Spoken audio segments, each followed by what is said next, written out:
Bonjour et bienvenue sur cette vidéo pour l'apprentissage du français. Donc aujourd'hui, nous allons voir ensemble un sujet de TAFEM, donc celui de 2022, sur la partie linguistique et sémantique. Donc je suis Afif Nabil, je suis professeur de français et je suis actuellement sur Rabat. Donc on commence directement. Donc je vais zoomer ici et on va enchaîner avec les questions directement.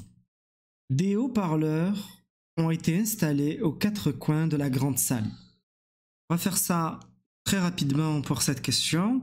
Haut-parleur, ça prend un S à parleur. La C, on l'élimine. Aux quatre coins donc, de la grande salle, aux quatre coins de la grande salle, ça veut dire à tous les coins, on utilise quatre adjectifs numéraires, pas de pluriel pour les adjectifs numéraires. Question numéro 112. Je résous mes problèmes. Résoudre, présent de l'indicatif, je résous mes problèmes, terminaison avec un S. Vous allez vérifier votre conjugaison et vous avez juste à apprendre la conjugaison. Question numéro 73. Je prendrai ma décision après qu'il m'aura répondu, après qu'il m'ait répondu, après qu'il me réponde, après qu'il me répondra. Alors ici, on est tenté de dire après qu'il m'ait répondu, parce que on a ce que ici, et on souhaite tendre sur le subjonctif avec le que.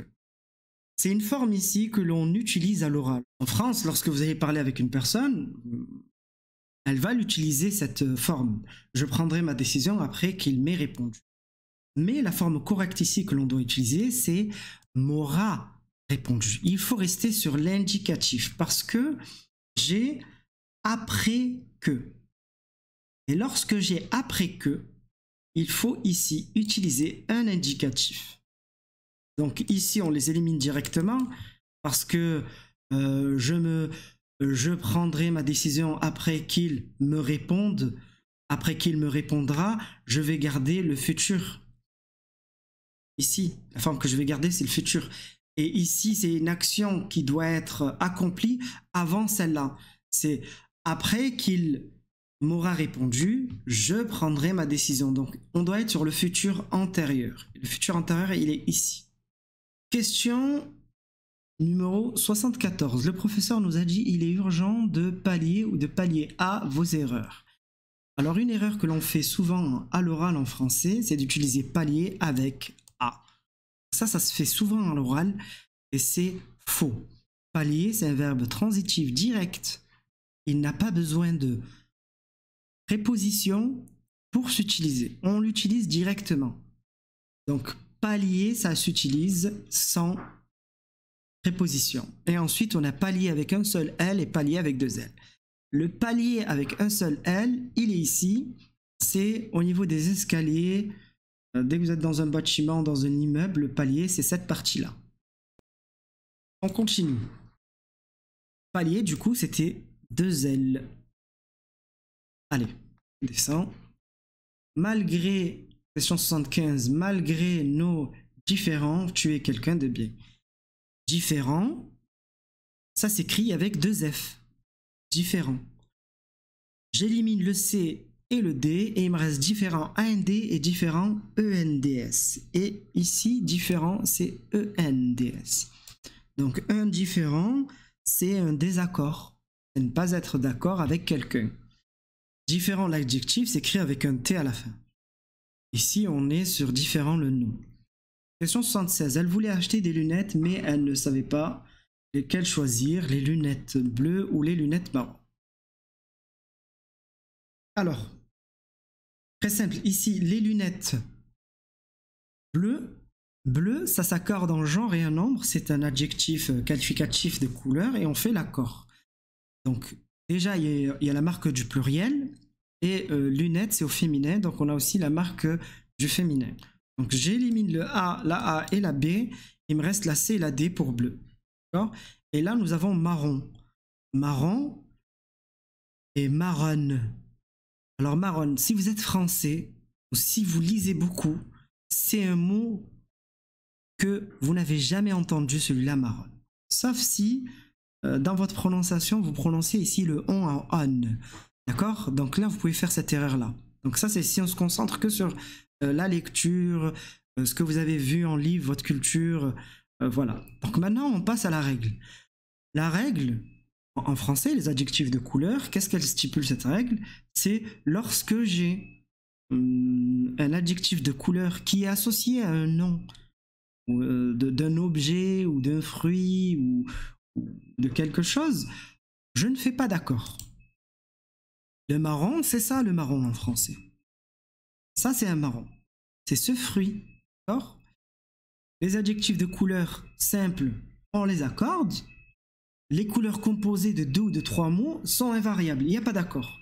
Brun foncé, rose tendre, bleu clair, vert forêt. D'accord? Dès qu'il y a un trait d'union entre les couleurs, là, on ne vous a pas mis de trait d'union, mais vous ne faites pas l'accord des couleurs. Des pantalons bleu marine. Vous avez vu que tout à l'heure, le mot bleu s'accordait, mais bleu marine ne s'accorde pas. D'accord? Donc c'est des pantalons. Et les couleurs objets sont invariables. Cerise, citron, café. D'accord? Couleur café, couleur framboise, abricot. Couleur marron, c'est la couleur du marron, je vous l'ai montré. Le kaki, crème. Vous avez une exception, donc cela il faut les apprendre. D'accord? Comme toute règle, vous avez une règle générale et à côté, on vous ajoute à chaque fois des exceptions. L'exception ici qu'on a, c'est rose. Une rose, c'est une fleur, d'accord, rose. Mais celle-là s'accorde. Doré, ça s'accorde. Mauve, ça s'accorde aussi. C'est une fleur. Pourpre, pareil. Violet, écarlate. Ceux-là, il faut les retenir. La réponse, c'était la réponse C. Question numéro 77. Les bons résultats que j'ai obtenus m'ont fait oublier tous mes ennuis. Alors déjà, je rectifie une petite erreur qu'il y a ici sur le sujet. Fait ici, il n'y a pas d'S. Alors,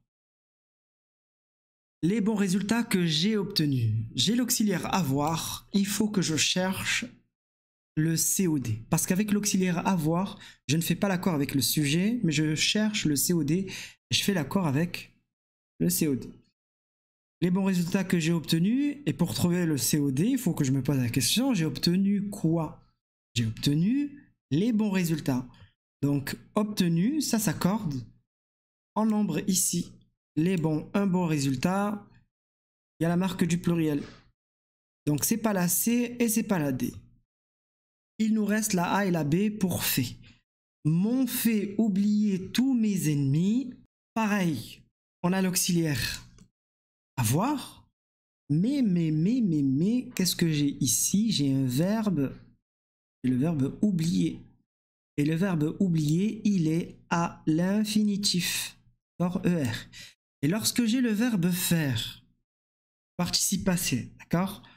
Ici, il est conjugué au passé composé, m'ont fait, et qu'il est suivi d'un infinitif, je ne fais pas l'accord avec le COD ou avec le sujet, je ne fais pas d'accord, d'accord? Donc ici, la réponse, c'est B. On va pas se casser la tête à chercher où est-ce qu'il est le COD ou quoi que ce soit. On ne fait pas l'accord parce que c'est faire et qu'il y a un infinitif derrière. Alors on va récupérer ici les règles qu'on va voir ensemble et que je vais vous expliquer rapidement. Si vous êtes à l'aise avec le COD et les accords du participe passé, vous n'avez pas besoin de regarder. Je commence. Comment accorder le participe passé? Avec l'auxiliaire être, donc vous pouvez mettre sur pause pour pouvoir écrire ce qu'il y a là ou faire une impression si vous révisez sur l'ordinateur ou sur votre téléphone. Avec l'auxiliaire être, le participe passé s'accorde en genre et en nombre avec le sujet du verbe. Ça c'est facile, vous connaissez. Être, j'accorde. Avec le verbe avoir, c'est avec le COD que j'accorde. Et il faut que le COD soit placé avant, comme on l'a vu sur la phrase juste avant, obtenu. Je cherche le COD qui est placé juste avant. Le participe passé ne change pas s'il n'y a pas de complément direct ou si le complément direct est placé après lui. Donc si j'ai que le verbe avoir avec le participe passé, si j'ai que l'auxiliaire avoir avec le participe passé et j'ai pas de COD, ça ne change pas. Si le COD est placé après lui, pas d'accord. Pour trouver un complément d'objet direct, on pose la question qui ou quoi. Attention, hein, parce que je vois beaucoup de personnes qui posent les questions quoi parmi mes élèves, mais il faut aussi se poser la question qui, d'accord? Et qui et pas à qui. À qui, c'est pour trouver le COI. J'ai préparé quoi? Une tasse de thé, donc le COD ici qui est placé après. Okay. J'ai préparé une tasse de thé, j'ai préparé quoi? Une tasse de thé. La tasse de thé, ici, pas d'accord, j'ai préparé, je ne fais pas l'accord, le COD, il est placé après. La tasse de thé que j'ai préparé quoi? Toujours, je récupère l'auxiliaire, le sujet et le participe passé. J'ai préparé quoi? La tasse de thé. Donc là, c'est placé avant. Du coup, je fais l'accord. Une tasse de thé, il y a l'accord. Le participe passé pronominal, on ne voit pas de suite. Normalement, on va avoir un cas avec le participe passé pronominal. Je vous le lirai après. Là, ce qui va nous intéresser, c'est le participe passé fait. D'accord? Alors, je remonte ici. Je vais tout vous lire pour vous expliquer un peu l'accord. Mais cette partie-là, elle est très compliquée. Si vraiment vous voulez essayer de comprendre et gagner un peu plus de points, écoutez. Mais si vous tombez sur un participe passé comme ça et que vous avez décidé de passer, écoutez quand même parce que regardez ce que vous allez passer. Le participe passé immédiatement suivi d'un infinitif est invariable si le complément placé devant lui est le complément d'objet direct d'un infinitif. Dans ce cas, le complément subit l'action. C'est du charabia pour vous. Je vais vous l'expliquer. Ne vous inquiétez pas. On regarde ensemble l'exemple et je vous explique ça clairement. J'ignore le titre de la sonate que j'ai entendu jouer. Déjà, on va essayer de comprendre la phrase ici. Une sonate, c'est une composition musicale, d'accord? J'ignore le titre de la sonate que j'ai entendu jouer. Hop, je suis ici, j'ai entendu jouer. J'ai entendu jouer quoi? Je cherche mon COD. Mon COD, c'est la sonate, d'accord? Et ensuite, je me concentre sur mon verbe à l'infinitif. Est-ce que mon COD, maintenant je dois me poser la question, est-ce que mon COD subit l'action ou fait l'action du verbe à l'infinitif?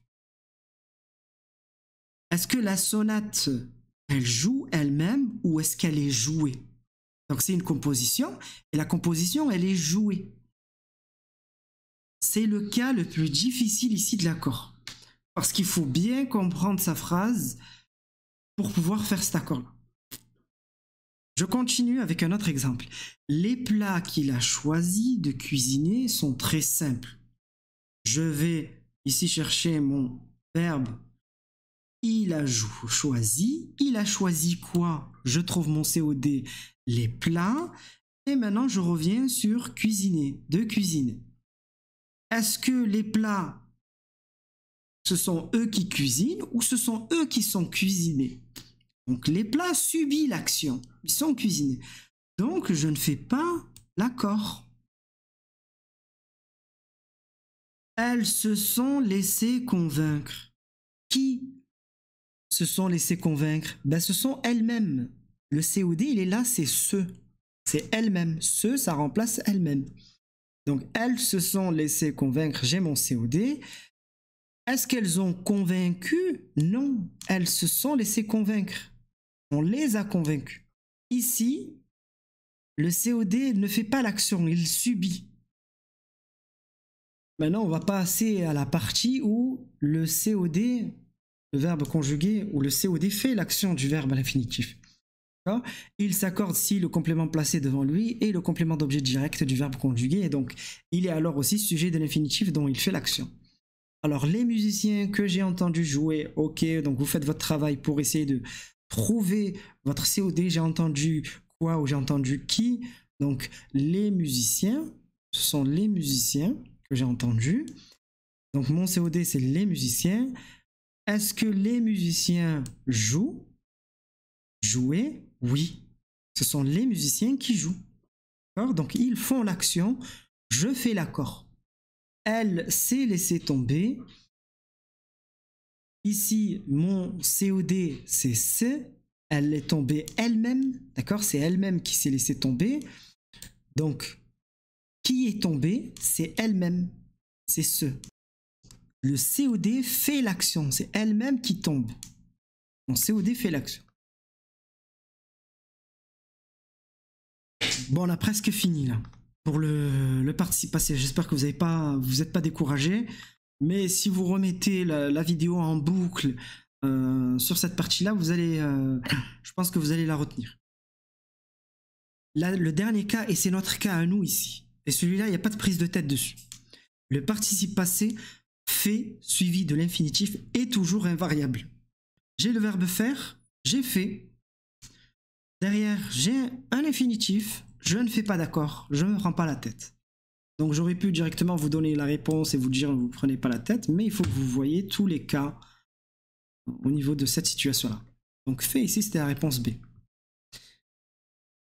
Allez, maintenant on passe à la question 78. Un goût factice est guindé, qui n'est plus que l'ouvrage de la mode.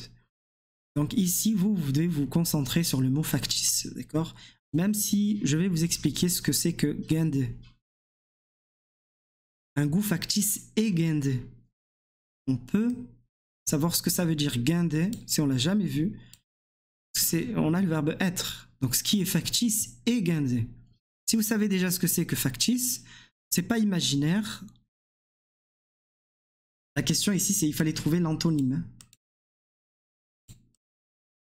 Désolé.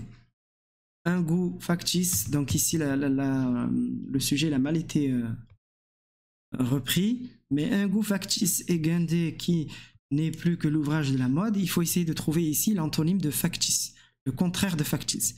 Et factice, ça veut dire faux. D'accord? Donc factice, on peut avoir comme synonyme imaginaire, imité et simulé, mais son antonyme c'est naturel. Le contraire de factice, c'est naturel. Et donc guindé, ça veut dire factice aussi. Guindé, plus précisément, c'est qui n'est pas naturel, qui manque de naturel. Elle a perdu du poids, elle a un peu aminci, elle a un peu minci, elle a un peu aminci, elle a un peu minci. Alors, aminci et minci, déjà la bonne orthographe, c'est ni C et ni D. Minci et aminci. Et ici, aminci, on l'utilise pour, avec l'auxiliaire être. Être aminci. D'accord? Et minci, c'est le bon mot. Elle a minci. Elle a un peu minci, c'est l'action de mincir. Question numéro 80. Le prix de cet article est prohibitif.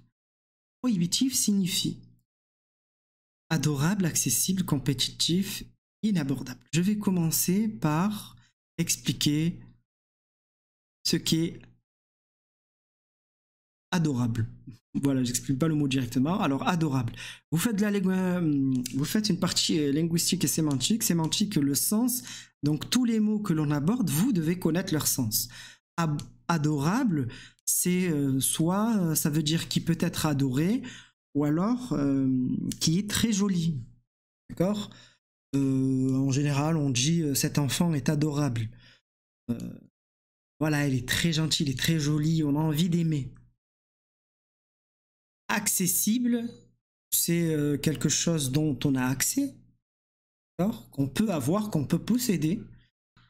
Compétitif, ici, je donne un exemple par rapport à un prix. Un prix compétitif, c'est un prix qui est pas cher par rapport à ses concurrents. D'accord?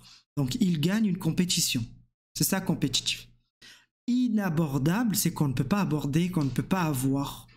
Difficile d'accès.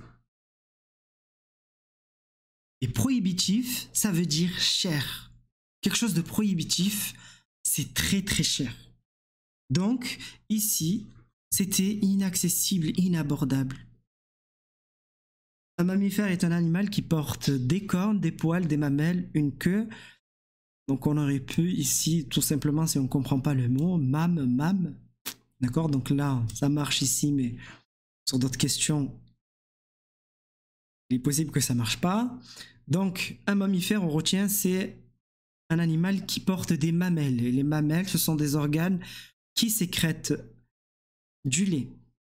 D'accord? L'agrophobie est la peur des lieux des lieux clos, des lieux élevés, des lieux publics. Alors, hop là, on va faire un petit peu de texte.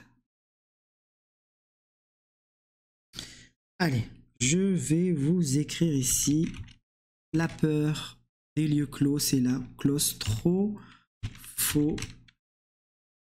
La claustrophobie, c'est la peur des lieux clos.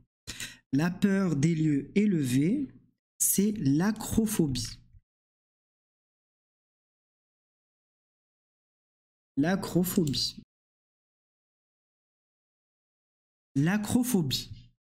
La peur des lieux, c'est pas complet, d'accord? C'est pas assez détaillé, c'est soit les clos élevés publics. L'agrophobie, c'est la peur des lieux publics. Question numéro 83. Elle chercha à rompre la glace dès qu'il prit la parole. Rompre la glace, on utilise aussi l'expression briser la glace, d'accord? Briser la glace, en général, c'est lorsque l'on parle à quelqu'un et qu'on veut enlever le blanc qu'il y a. Donc il y a une sorte de gêne, une timidité entre les personnes et on parle. Lorsque l'on rencontre une nouvelle personne, c'est ce qui se passe. Donc c'est faire cesser la gêne. Quelle est la formule correcte? Intercommunalité. Ici, la formule correcte, c'est la A. D'accord? Inter, ici, donc vous aviez une différence entre commune, où ça prenait deux M. Donc vous auriez pu déjà éliminer la C et la D. Et il reste quoi? Nalité, les deux N. Il n'y a qu'un seul N. Voilà. On passe rapidement. Ici, c'est des questions d'orthographe. Quelle est la forme correcte? Je souhaite qu'il conclue rapidement. Je souhaite qu'il conclura rapidement. Je souhaite qu'il conclue rapidement. Et je souhaite qu'il conclurait rapidement. Donc ici, on a le que. On a un souhait. On est sur la forme du subjonctif. Et le subjonctif, c'est qu'il conclut. C'est le verbe conclure au subjonctif. Et c'est avec un E. Donc c'est la question, c'est la réponse A. Qu'il conclut. Et pas sur les autres temps. On est sur le mode du subjonctif. Question 86. Des mesures drastiques ont été prises pour endiguer de nouveaux variants. Endiguer veut dire... Allez, là je vous explique. On a ici le mot digue. Une digue, hop, je vous donne l'image. La digue, c'est ce qui sert à freiner ou à bloquer les eaux. D'accord? On bloque les eaux. En général, on fait ça pour les fleuves, pour pas qu'ils débordent. D'accord? On va bloquer l'eau pour pas que l'eau passe. Donc, je vous expliquais ce que c'était que la digue. Et ici, on parle de freiner. Pour arrêter. Donc, endiguer, c'est freiner. On continue. Ce garçon a de très grandes difficultés d'allocution ou d'élocution. L'allocution, ça ne s'écrit pas avec un seul B. Et l'élocution avec un seul... L'allocution s'écrit avec deux L. Et l'élocution s'écrit avec un seul L. Déjà l'orthographe.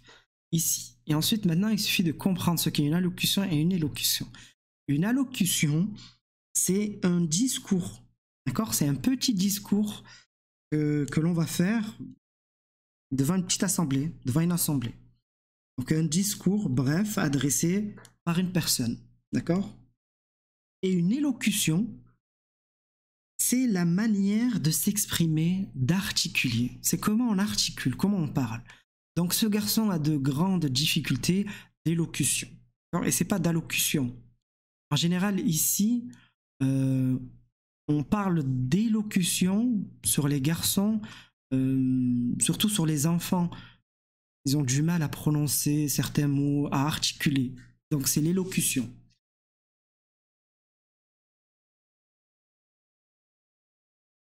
Je savais m'arrêter devant une toile inconnue, la parcourir longuement d'un œil attentif, dévisager tel ou tel détail, épier, scruter, toisir. Alors là, je vais vous expliquer chaque terme. Dévisager, c'est lorsque l'on regarde une personne avec insistance. Est-ce que ici, je suis en train de regarder une personne avec insistance? Non, je ne regarde pas une personne avec insistance. Je savais m'arrêter devant une toile inconnue, parcourir longuement d'un œil attentif. Donc on regarde une toile, je la dévisage pas. Épier, ça veut dire espionner. C'est pas la situation. D'accord? Donc ici et ici. Il nous reste scruter et toiser. Scruter, ça veut dire regarder en détail, examiner quelque chose. D'accord? On scrute une toile. D'accord? On scrute aussi une scène. Par exemple, une scène où il y a eu un crime. Une scène où il y a eu un crime. On va scruter, on va essayer de chercher chaque détail pour essayer de trouver des preuves. Et toiser, c'est regarder avec dédain et mépris. On regarde quelque chose et quelqu'un, mais en le méprisant. Quelle est la forme correcte? 800 millions 241. Les adjectifs numéraires. Les règles avec 100. 800, normalement, quand j'ai un adjectif numéraire juste après, donc juste après 100, je ne lui mets pas de S. Mais million n'est pas un adjectif numéraire, c'est un nom. 1000 est un adjectif numéraire, million c'est un nom commun. Ça c'est une règle à connaître. Donc la bonne écriture ici c'est 800 millions. Normalement c'est soit 800 millions ici ou 800 millions ici. Donc je barre la B parce que j'ai déjà une erreur. Je barre la D. Il nous reste ces deux-là. 280 000. Après 80, j'ai un adjectif numéraire. La règle ici pour 80, si j'ai un adjectif numéraire derrière 80, je ne lui mets pas de S. Donc j'ai 1000, je ne lui mets pas de S. Et 1000 ne prend jamais d'S. Donc ici j'ai une faute, ça ne peut pas être la A et la C. 80 000, normalement il ne doit pas y avoir de S ici. Là, si j'avais eu mon S ici, j'aurais pu choisir la A. Parce que 600 ici, j'ai plus rien derrière, j'ai que Jirab. Je peux lui mettre mon S ici. Allez, je vous mets la leçon pour les adjectifs numéraires. Au moins, vous comprenez bien ce qu'il faut faire, ce qu'il ne faut pas faire pour l'accord. On commence ici, tout en haut. Adjectif numéraire, jamais de pluriel, donc ça on l'a déjà vu tout à l'heure. Les exceptions. 20 et 100 prennent un S dans les cas suivants. Dans le chiffre 20, je ne lui mets normalement jamais de S, sauf si j'ai 80. Et 80, il va prendre le S ici, si je n'ai rien derrière. Par exemple, 80 km, c'est bon, je lui mets un S parce que j'ai pas d'adjectif numéraire. 81, c'est fini, je lui mets pas de S. Pareil pour 100. 100 ne prend pas d'S lorsqu'il n'y a rien derrière. 200, je lui mets un S. 250, j'ai un adjectif numéraire ici, je lui mets rien du tout. Personne sont venus correct. Dans les dates, ça il faut faire attention, les dates 20 et 100 ne s'accordent jamais. L'année 1800. Donc normalement on fait l'accord, mais quand j'ai une date, je fais pas d'accord. C'est des règles ici, ça c'est vous devez connaître par cœur. Et ça c'est ce que je vous ai expliqué tout à l'heure. Comme tous les adjectifs numéros cardinaux, 1000, c'est un adjectif cardinal. Il est invariable, mais milliers, millions et milliards, ce sont des noms communs. Donc 2 milliers, je mets le S. 2 millions, 2 milliards, ça ce sont des choses qui prennent des S. Ces deux discours nous ont plu. Quelle est la forme correcte? Alors, donc vous rappelez que pour faire l'accord avec l'auxiliaire avoir, il faut trouver le COD. On n'a pas de COD ici. On n'a pas de complément d'objet direct. Donc, la réponse ici, c'est la B. Je ne fais pas l'accord avec plus. Ils doivent maintenant aménager, déménager, emménager, ménager les lieux pour que tout soit fonctionnel. Alors, je vais expliquer ces 4 termes-là. Et normalement, de vous-même, vous allez savoir lequel on utilise. Aménager, c'est disposer et préparer méthodiquement. Donc, j'arrive dans un bureau et je vais aménager mon bureau. Ben, je vais mettre ma souris à droite, je vais mettre mes dossiers à gauche, mon clavier, je vais le mettre devant. Je vais tout organiser pour que ça soit bien en place, pour que je puisse travailler correctement. Déménager, lorsque l'on transporte d'un logement à un autre des affaires. Déménager, c'est transporter d'un endroit à un autre. Emménager, c'est s'installer dans un nouveau logement. Et ménager, c'est faire attention, utiliser quelque chose avec soin et économie. Et vous avez compris normalement que le bon terme ici, ils doivent maintenant aménager, c'est la réponse A. D'accord ? Aménager, c'est organiser un peu les lieux pour que tout soit fonctionnel. Question 92. Question 92. Parmi les mots suivants, lequel est de genre féminin? Bon, ici c'est pareil, on connaît ou on ne connaît pas. Un magazine, une atmosphère, un éloge, un planisphère. Voilà. Et l'atmosphère, c'est une couche gazeuse qui entoure la Terre. Un éloge, c'est parler en bien de quelqu'un, de quelque chose. Nos vies ont été handicapées et presque guidées par la pandémie. Nos vies ont été handicapées et presque guidées par la pandémie de Covid-19. Quelle est la forme active de cet énoncé? Alors, forme active, forme passive, ce qu'on doit essayer de voir, c'est le verbe ont été. On a un passé composé ici. La pandémie de Covid-19, handicap, a handicapé. Je cherche le passé composé. C'est tout. On essaie de chercher le même temps. Question 94. Trouvez la bonne orthographe. Il avait exaucé le vœu de réaliser un mariage empreint d'une grande solennité. Alors les différences ici, on les a sur exaucé. Alors, on a exaucé, exaucé. Alors les deux exaucés ici, ce qu'ils veulent dire ici, c'est satisfaire. Donc exaucer, c'est satisfaire une demande. Et exaucer ici, c'est augmenter la taille de quelque chose. Exaucer, c'est augmenter ici la taille de quelque chose. Surélever. Donc il avait exaucé le vœu de réaliser. Donc ici, quand on parle d'un vœu, c'est ce qu'on veut. C'est un souhait, d'accord? Et on va être plutôt sur la partie A et B. Donc déjà, j'enlève la C et la D. Réaliser un mariage et il nous reste emprunt et emprunt. Une grande solennité. Alors un emprunt ici, c'est le fait de demander un prêt, d'accord? C'est emprunter. De se faire prêter l'argent. Et emprunt, ici, ça vient de l'empreinte. D'accord? Et c'est le fait de marquer, quelque chose de marqué profondément. C'est marqué profondément. D'accord?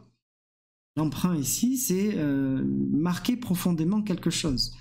D'accord? Donc, avoir une très grande signification pour nous. Et donc, il avait exaucé le vœu de réaliser un mariage empreint d'une grande solennité, marqué par une grande solennité. La solennité veut dire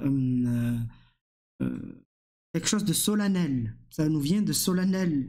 Et c'est quelque chose qui va être fait officiellement, avec une messe, par exemple, une cérémonie. C'est ça, quelque chose de solennel. Officiel, avec une messe, avec une cérémonie. D'accord? Ici, un mariage, pour les chrétiens, c'est la messe, la mairie. Pour les musulmans, c'est avec l'imam, même si c'est pas obligatoire. Avec une cérémonie. On passe. Donc c'était la réponse A. Empreinte d'une grande solennité. Quel est le mot répondu? Quel mot répond à la définition suivante? La manie de mentir. J'explique ici tous les termes, d'accord? C'est mentir qu'on doit connaître le vocabulaire. Kleptomane, c'est l'envie de voler. Quelqu'un qui a envie de voler, c'est la kleptomanie. La mégalomanie, c'est un orgueil excessif. Quelqu'un qui se croit au-dessus de tout le monde alors qu'il ne l'est pas. Il a un orgueil excessif, il est mégalomane. La mythomanie, c'est la manie de mentir. Et la pyromanie, c'est la manie, l'envie l'envie de mettre le feu. Pyromane, pyro du feu. Mytho, des mythes, des mensonges. Complétez correctement la phrase suivante. Nous avons bu l'eau que nous avions achetée. Nous avons, auxiliaire avoir, je cherche le COD. Nous avons bu quoi? Nous avons bu l'eau. COD, il est placé après. Donc j'élimine la C et la D. Que nous avions acheté. Nous avons acheté quoi? Donc auxiliaire, nous avions acheté quoi? Auxiliaire avoir. Je cherche le COD. Nous avions acheté l'eau. Et l'eau COD placé avant. Donc je fais l'accord et on dit une eau. Donc ici, c'est la B. Parmi les propositions suivantes, indiquez celle dans laquelle que est un pronom relatif. Allez. Ici, ce qu'on cherche, c'est un pronom relatif. Un pronom relatif, un pronom, c'est ce qui remplace le nom. Donc c'est ce qu'on utilise en général pour éviter une répétition. D'accord? Au lieu de dire 2 fois le nom, je vais le dire une seule fois et je vais mettre que. C'est ça un pronom relatif. Est-ce que dans ma phrase A, le que va avoir cette fonction-là? Un commentaire annonce que la rencontre va commencer. Est-ce que dans ma B, ils ont l'espoir que le spectacle sera palpitant? Les supporters souhaitent que leur équipe l'emporte. Tout le stade résonne des cris. Que pousse la foule? Ce qui remplit ici la fonction de pronom, c'est la réponse D. Ici, on a le que qui est utilisé pour décrit. Tout le stade résonne des cris. Que pousse la foule? D'accord? Et je vais vous expliquer pourquoi, sur ce avant, ça ne prend pas cette fonction. Un commentaire annonce que la rencontre va commencer. Ici, le que la rencontre va commencer va compléter ce verbe-là. Annonce, un commentaire annonce que la rencontre va commencer. On complète le verbe annoncer. Ils ont l'espoir que le spectacle sera palpitant. On complète. Ils ont l'espoir que le spectacle sera palpitant. Les supporters souhaitent que leurs équipes l'emportent. Toute cette phrase-là complète le souhait. Et ici, tout le stade résonne des cris. C'est les cris que pousse la foule. D'accord? Donc ici, dans ces 3 cas, on complète. Question 98. Laquelle de ces propositions est correctement orthographiée? Quelle qu'elle soit, les lois fiscales ne permettent pas l'éradication complète de la fraude. Quelle qu'elle soit, je ne pourrai jamais avoir cette forme, quelle qu'elle. Sauf si j'ai un texte ou une histoire. Et comme dit que le personnage bégaye. Donc, quelle qu'elle, oui. Mais j'aurai jamais cette forme. Donc, il nous reste ces 3 formes-là. Quelle qu'elle, ça n'existe pas aussi. Donc la A et la B, c'est éliminé. Il nous reste la C et la D. Donc ici, on a quelle et quelle, ok. Donc la différence, elle va se faire entre ces 2 quelle. Quelle et quelle, ce sont des adjectifs interrogatifs. Il faut que je cherche le sujet auquel ils sont rattachés. Ce sont les lois fiscales. On parle de les lois fiscales, quelle, et c'est féminin, on dit une loi fiscale, et elles sont au pluriel. Bon, je vais expliquer quand même la phrase. Hein. Quelle, ça permet de souligner en fait l'indifférence vis-à-vis de l'objet. Et quelle, ça veut dire peu importe. Donc, quelle qu'elle soit, les lois fiscales, c'est les lois par rapport à la fiscalité, ne permettent pas l'éradication, ça veut dire l'élimination, la suppression complète de la fraude. Donc la fraude, c'est la tricherie. Donc ici, quand on parle de fraude fiscale, c'est les personnes qui ne payent pas leur fiscalité. D'accord? Tout ce qui est impôts et taxes. Complétez la phrase suivante, il ne reviendra pas de sitôt. Alors le premier sitôt, c'est le contraire de si. Hop là, j'ai du mal à écrire avec la souris. C'est le contraire de si tard. Si tôt, ça veut dire très tôt. Si tôt, si tard. Donc très tôt. Il ne reviendra pas de si tôt. Ça veut dire qu'il ne reviendra pas avant longtemps. Et pour dire qu'il ne reviendra pas avant longtemps, c'est ce sitôt que l'on doit utiliser. Voilà. Et on termine avec la question numéro 100 et la dernière. Complétez le proverbe suivant. À chaque jour suffit. Et ici, l'expression, c'est sa peine. Et cette expression veut dire qu'en fait, à chaque jour suffit sa peine. Je fais face aux difficultés d'aujourd'hui sans m'inquiéter de celles qui pourraient arriver plus tard. Voilà, c'est tout pour cette vidéo. Si vous avez apprécié, n'hésitez pas à vous abonner. Si vous avez un TAFEM en particulier que vous souhaitez réviser, vous me le mettez en commentaire. Et vous me précisez l'année que vous voulez réviser. Allez, bon courage pour vos examens et je vous dis à très bientôt pour une nouvelle vidéo. Au revoir.